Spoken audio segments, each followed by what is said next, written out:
Bien, en este video voy a comentarles y hacerles algunas aclaraciones sobre los aspectos de análisis de complejidad del proceso de producción. En clase ya algo habíamos comentado sobre los diferentes procesos de producción y la complejidad que podían tener algunos. Es importante volver a repetir que el análisis de complejidad va a ser un análisis relativo. Nosotros podemos ver un proceso de producción, como por ejemplo el pan, como un análisis complejo, pero si lo comparamos contra el proceso de producción de un satélite, rápidamente nos daríamos cuenta que el proceso de producción del satélite sería muchísimo más complejo. Entonces vamos a tratar de hablar en forma relativa y comparando los procesos de producción para poder establecer cuáles son más complejos que otros y dónde radica esa complejidad. Para eso, en el texto que yo les pedí que lean y que está subido en el campus, hay 5 puntos que tenemos que analizar o por los cuales nos podemos guiar para analizar la complejidad de un proceso de producción. El primero de los puntos es la cantidad de elementos y subconjuntos del producto que se produce, ¿no? ¿Qué quiere decir esto? Que cuanto más, y es bastante intuitivo, cuanto más cantidad de elementos nosotros necesitemos para poder producir una unidad de producto, más complejo va a ser el proceso de producción. Volviendo al ejemplo que yo les daba inicialmente, en el pan tenemos harina, agua, sal y levadura y algunos ingredientes más. En un satélite tenemos un sistema de posicionamiento, tenemos sistemas de movimiento, antenas, sistemas de recepción, una serie de sistemas complejos en sí mismos con los cuales tenemos que ensamblarlo y poder construir ese satélite.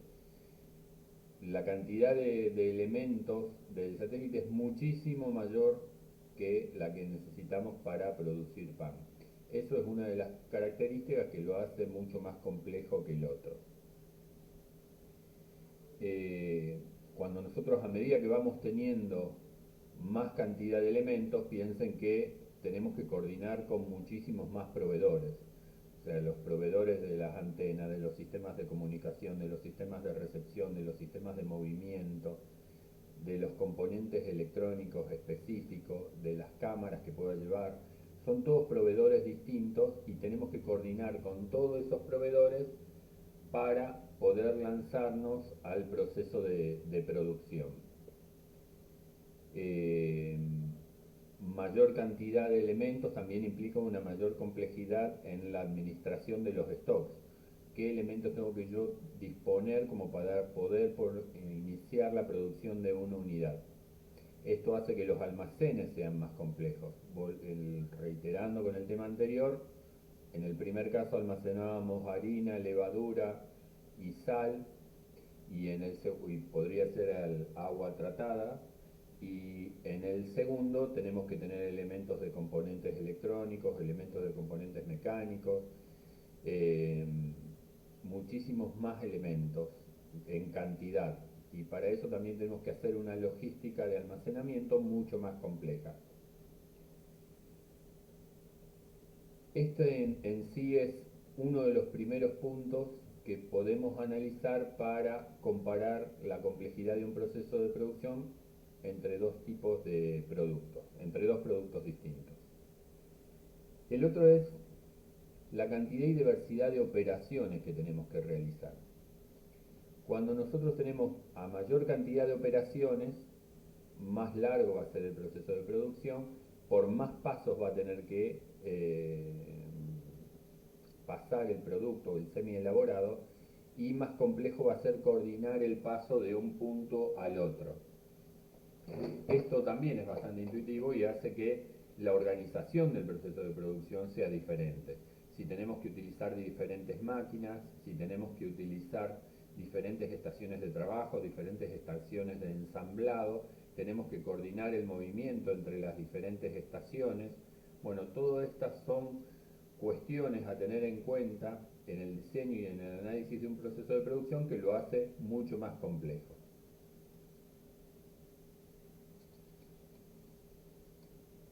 Eh, el ejemplo que yo les daba tenía que ver con las cantidades, también tiene que ver con la diversidad. No es lo mismo si yo tengo todo operaciones mecánicas similares, por ejemplo, doblar, cortar, conformar, así yo empiezo a agregar operaciones que son distintas. Distintas en la esencia. Por ejemplo,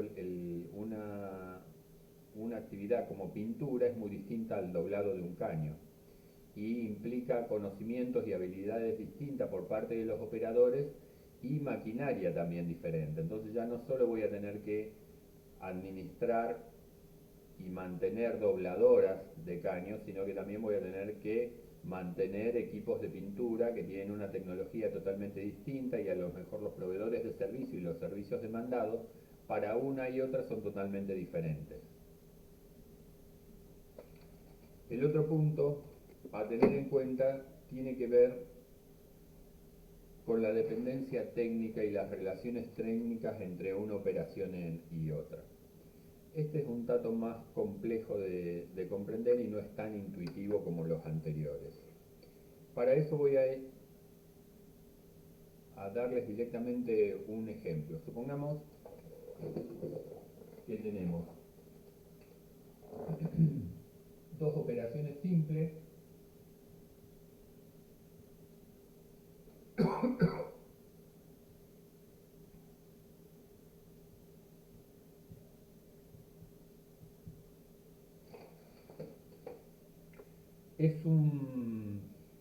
Esto tenemos que producir un eje con dos rodamientos, dos rulemanes.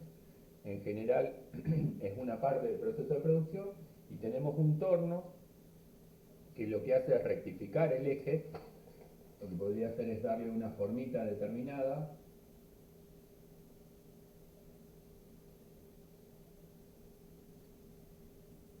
¿Sí? Lo angosta, toma una varilla, lo angosta en los dos extremos y en estos extremos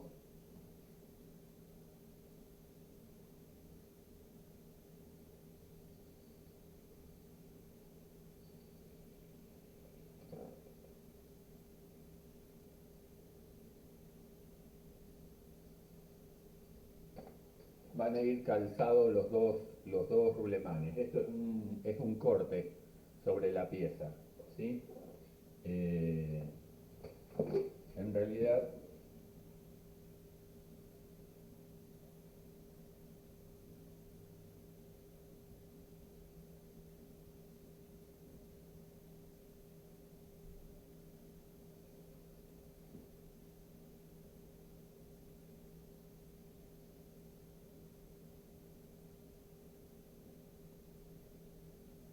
la pieza armada nos queda de esa forma. ¿Sí? Es un eje con dos rulemanes en los extremos. Fíjense que esto es algo simple.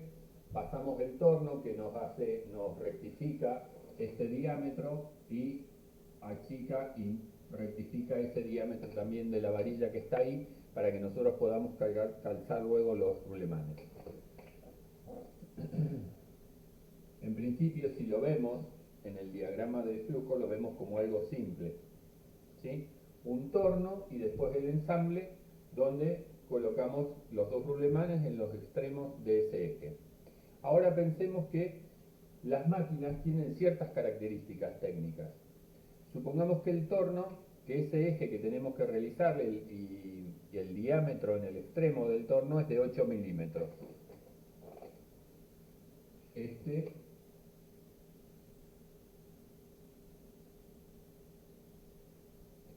tiene 8 milímetros. Y el error con el que trabaja este torno es de más o menos 0,05 milímetros. ¿Sí? ¿De acuerdo? En el ruleman, el rodamiento que tenemos que agregar tiene también internamente un diámetro de 8 milímetros. ¿Qué pasa? El torno trabaja con un error y puede sacar piezas que tienen más o menos 0,5 milímetros. Entonces vamos a tener algunas piezas que tengan 8,05 milímetros y otras que tengan 7,95 milímetros. De la operación vemos que si el eje salió del torno con 8,5 milímetros, yo no le voy a poder calzar, porque es mayor que los 8 milímetros, yo no le voy a poder calzar este roulement. No va a entrar. Por otra parte, yo tengo algunas condiciones y que si el eje es menor a 7,97, el rodamiento, el roulement, va a bailar en el eje y no es aceptable para el nivel de precisión que yo quiero tener en esta pieza. Entonces ya empiezan a aparecer otros problemas, ¿sí? ¿Qué hago? Yo si el eje que yo sale de acá tiene más de 8,05 milímetros. Entonces empiezan a aparecer características que yo no las tengo en cuenta en el flujo simplificado y que las tengo que empezar a tener en cuenta. Si el diámetro es mayor a 8,05, lo voy a escribir de nuevo para que se vea mejor.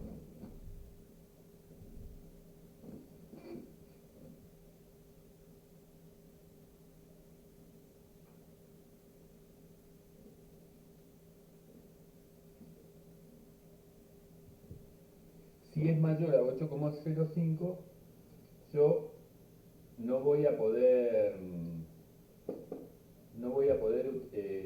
colocar los rodamientos. Entonces, lo que tengo que hacer, si es mayor a 0,5, va a descarte, o como es mayor, a lo mejor puedo volver a pasarlo nuevamente por el torno. ¿Sí? Va a depender mucho de la operación, de cómo es el torno, si esto es factible. Si el diámetro es menor que 7,97 que veíamos antes, yo no lo voy a poder utilizar porque cuando le coloque los rodamientos van a tener un movimiento que no es aceptable, se van a mover, no van a estar calzados. Entonces, otro problema distinto es si el diámetro es menor que 7,97. ¿Sí? Si esto es menor, irá a descarte o a reprocesamiento, no sé. En el caso de que no, sigue y se ensambla. ¿Sí? Entonces, fíjense que una operación sencilla que la veíamos en el diagrama de flujo, como que sale del torno y pasa el ensamble, empieza a tener algunos condimentos y algunos análisis de las relaciones que existen entre la salida y la entrada de una operación y otra que hacen mucho más complejo el proceso de producción. ¿De acuerdo? Bueno, esto es a lo que nos referimos cuando hay una relación técnica entre una operación y la siguiente. ¿Sí? Entonces, esto hace que el proceso de producción sea mucho más complejo. Aparte, piensen que esto es bastante simplificado y que la relación puede ser mucho más compleja aún en la realidad, porque nosotros acá teníamos dos ejes, o sea que el error, tenemos que tener en cuenta los errores de los dos. ¿Qué pasa? Yo ya no, si tengo que producir 1000 piezas, ya no puedo tomar 1000 varillas de este tamaño, ¿sí? Porque algunas van a ir a descarte, entonces tengo que empezar a analizar estadísticamente cuántas van a ir a descarte, cuántas no, cuántas voy a tener que procesar en el torno para poder obtener como producto final 1000 unidades. Entonces ya no es solamente la complejidad entre las dos operaciones, sino también en la planificación de los materiales que necesito, de los tiempos que necesito de procesamiento, porque el torno va a tener que trabajar más tiempo que para 1000 unidades. Bien, estas son las cosas que a medida que vamos profundizando y haciendo foco en el proceso de producción, aparecen como complejidades y cuestiones a tener en cuenta.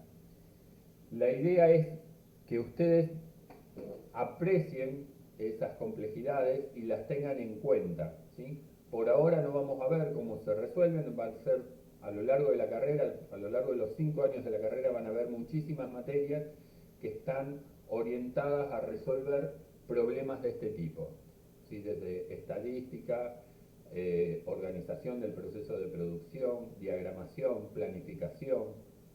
Bueno, todo esto son las problemáticas que tiene que abordar el ingeniero industrial y las que ustedes van a ir detectando cada vez con más fineza, con más foco a lo largo de la carrera y a la vez aprendiendo y adquiriendo los conocimientos como para poder ver cómo resolver este tipo de problemáticas.